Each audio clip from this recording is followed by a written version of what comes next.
Private bill resolutions కానీ, members private bill కానీ, adjournment motions కానీ, ఇలా చాలా వరకు పార్లమెంట్ ప్రొసీడింగ్స్ ఉంటాయి. పార్లమెంట్లో కాంగ్రెస్ నుంచి ఎన్నుకోబడ్డ నేను ఫర్ ఎగ్జాంపుల్, మాకు కూడా తెలంగాణలో ఉన్న సమస్యలను పార్లమెంట్లో స్పీకర్ గారి దృష్టికి తీసుకుపోవడానికి చైర్ని అడ్రస్ చేసే పరిస్థితి ఉంటుంది పార్లమెంట్లో. మీరు అసెంబ్లీలో ఎట్లయితే స్పీకర్ గారు ఉంటారో మాకు పార్లమెంట్లో కూడా స్పీకర్ గారికి అడ్రస్ చేస్తాం మేము. కానీ ఈ 10 సంవత్సరాలు అంటే 17వ లోక్సభ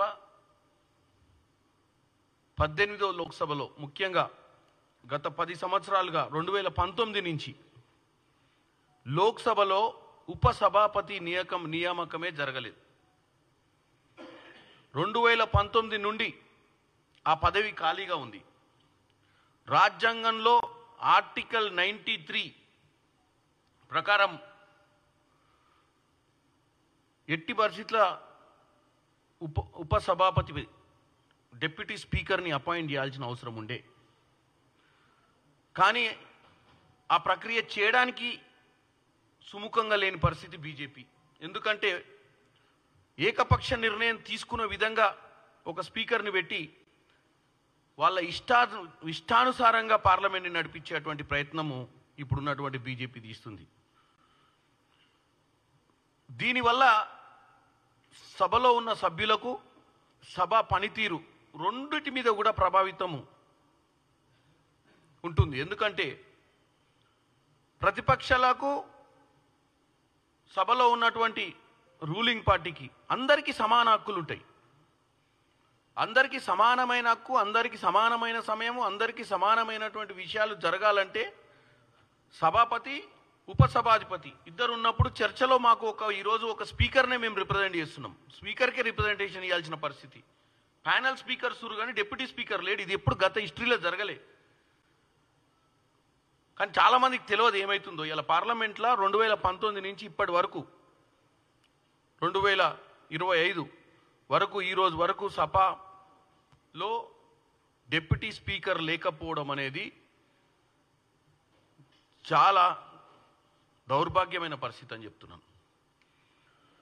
ఇకపోతే ప్రధాన ప్రతిపక్ష నేత అయినటువంటి రాహుల్ గాంధీ, ఇవాళ leader of opposition Rahul Gandhi గారు, మీరు మొన్న ఎవరైనా పార్లమెంట్ సమావేశాలు చూసి ఉంటే వెనస్డే రోజు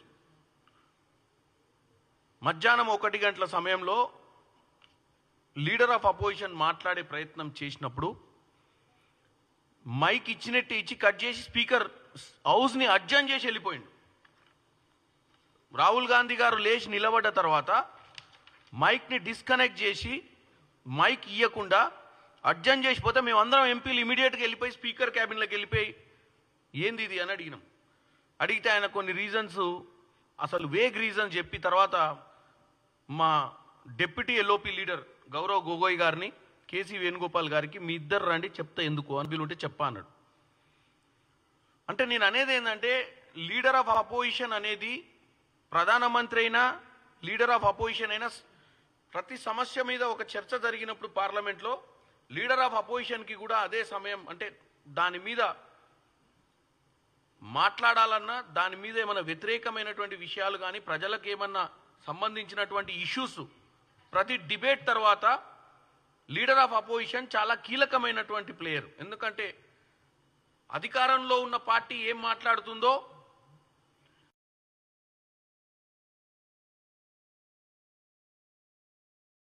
పార్లమెంట్ ఫ్లోర్ మీద వాళ్ళు చెప్పింది ఏకంగా ఒక గంటన్నర స్పీచ్లు అమిత్ షా గారైనా, నరేంద్ర మోడీ గారైనా, లేకపోతే డిఫెన్స్ మినిస్టర్,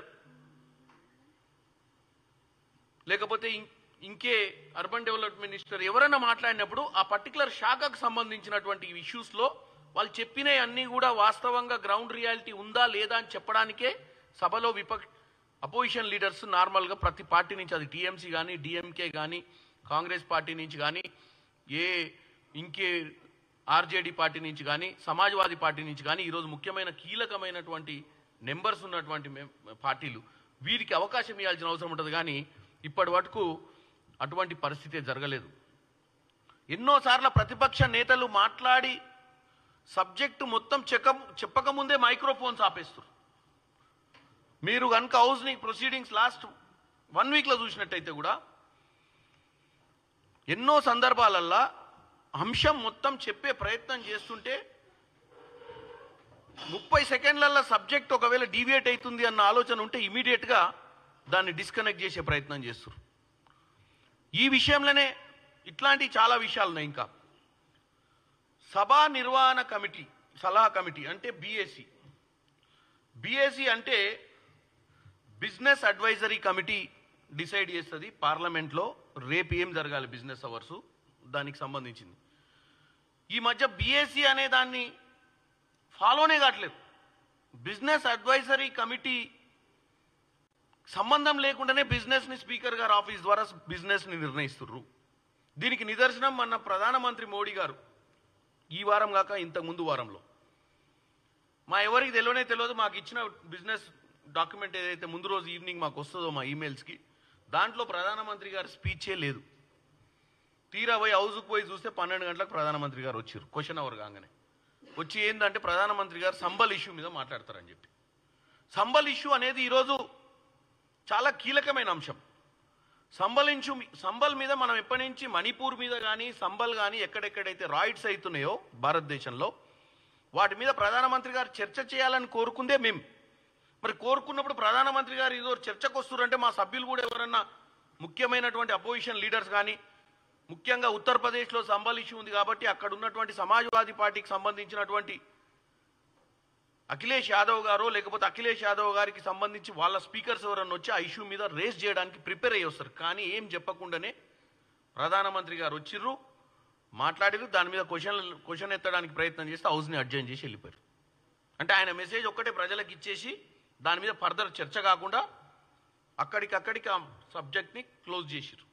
సో ఇది బీఏసీ నిర్ణయాలను కూడా పట్టించుకోలేని పరిస్థితి ఈరోజు పార్లమెంట్లో వచ్చింది. అలాగే బడ్జెట్ మరియు వివిధ మంత్రిత్వ శాఖల్లో జరుగుతున్న గ్రాంట్స్, ఎందుకంటే ఇప్పుడు పార్లమెంట్లో బడ్జెట్ నడుస్తుంది, చర్చలో కీలక మంత్రిత్వ శాఖలను మినహాయించేసారు. బడ్జెట్ జరిగినప్పుడు బడ్జెట్ మీద ప్రతి మంత్రిత్వ శాఖలో ఎన్ని నిధులు కేటాయిస్తున్నారు, ఎలా ఖర్చు పెట్టబోతున్నారు, ఏ ప్రాతినిధ్యాన్ని నిధులు భారతదేశ వ్యాప్తంగా డిస్బర్స్మెంట్ జరగబోతుంది అనేది చర్చ. అది హాఫ్ అన్ అవర్ పెడతారా, 1 అవర్ పెడతారా, 2 అవర్స్ పెడతారా, హౌస్ని లాంగర్ టైమ్స్ నడిపిస్తారు. ఎందుకంటే ఇక్కడ తెలంగాణలో చూస్తే మీరు 12 దాకా కూడా హౌస్ నడిపించారు పరిస్థితి అవసరం ఉన్న రోజు. మరి అటువంటి పరిస్థితి పార్లమెంట్లో కూడా వచ్చినప్పుడు నడిపించాల్సిన అవసరం వస్తుంది. ఎందుకంటే సభ్యులందరూ అడుగుతుర్రు ప్రతి మంత్రిత్వ శాఖ మీద గ్రాంట్స్ ఎట్లయితే డిస్బర్స్మెంట్ అవుతున్నాయో ఆ గ్రాంట్స్ మీద చర్చ. అంటే దాని మీద 60% మినిస్ట్రీస్కి ఈసారి బిజినెస్ అవర్స్లో కేటాయించలేదు చర్చలలో. అగ్రికల్చర్, రైల్వే, ఇమిగ్రేషన్ కొన్ని అంశాలనే జతగర్చిర్రు. ఇంట్లో మ్యాక్సిమం అవాయిడ్ చేసిర్రు. డిస్కషన్ పాయింట్లో సభ్యులు కూడా మాట్లాడాలనుకుంటారు. ప్రతి దగ్గర కూడా రకరకాల ఇష్యూస్ మీద ఈరోజు బడ్జెట్లో కేటాయించిన ఇష్యూస్ మీద సభ్యులు మాట్లాడాలనుకుంటారు. సభ్యులలో కూడా ఒక్కొక్కరికి ఒక్కొక్క ఇష్యూ మీద చాలా అవగాహన ఉంటుంది కాబట్టి వాళ్ళందరికీ ఒక 10 మినిట్సో 5 మినిట్సో ఇస్తే ఈ బడ్జెట్లో ఏం పెట్టిర్రు ఆ బడ్జెట్ కేటాయింపుల మీద చర్చ జరుగుతుంది. ఇదేంటంటే అర్జెంట్ పబ్లిక్ ఇష్యూస్ మీద ఓటింగ్ జరుగుద్ది. అసలు సిఫార్సులను పట్టించుకునే పరిస్థితి లేదు. అవసరమైతే ఈ స్టాండింగ్ కమిటీ సిఫార్సులను వీళ్ళే వాళ్ళకు అవసరమైన విధంగా ఇన్ఫ్లుయెన్స్ చేసే ప్రయత్నం కూడా చేస్తున్నారు ఈరోజు. అంటే ఏదైతే కీలక ప్రజాస్వామ్యం ఉందో పార్లమెంట్లో ఆ ప్రజాస్వామ్యం ఈరోజు లేని పరిస్థితికి వచ్చిందని తెలియజేస్తున్నాను. వాయిదా తీర్మానాలు అంటే పొద్దున్నే మనం ఫస్ట్ అవర్లోనే 9ంటికి అడ్జర్న్మెంట్ మోషన్స్ ఇస్తారు మెంబర్స్. అడ్జర్న్మెంట్ మోషన్ ఇచ్చినప్పుడు అర్జెంటుగా నా రాష్ట్రంలో ఒక సంఘటన జరిగింది, దీని మీద సభ మొదలు కాగానే అడ్జర్న్మెంట్ మోషన్స్ అని ఇస్తే అడ్జర్న్మెంట్ మోషన్స్ అన్నింటినీ కూడా స్పీకర్ చదువుతాడు. ఏ సభ్యుడు అడ్జర్న్మెంట్ మోషన్ ఇచ్చాడో ఈ మధ్యకాలంలో ఆ స్పీకర్ చదవటం లేదు. అటువంటి అడ్జర్న్మెంట్ మోషన్ ఇచ్చిన సభ్యులకు 0 అవర్ల ఫస్ట్ వాళ్ళకి ఇంపార్టెన్స్ ఇస్తారు. ఏం జరిగింది మీ రాష్ట్రంలో, ఏం చెప్పాలనుకుంటున్నావు, ఎందుకు పార్లమెంట్ సభ్యునిగా నువ్వు ఈరోజు అడ్జర్న్మెంట్ మోషన్ మూవ్ చేయగలిగినావు, చేసి మరి నీ సమస్య ఏంది అని చెప్పి భారతదేశ వ్యాప్తంగా ప్రజలు వినే విధంగా ఆ సమస్యను చర్చ చేసేది ఉంటే ఈ అడ్జర్న్మెంట్ మోషన్స్ అనే Subscribe us and press the bell icon for more interesting updates.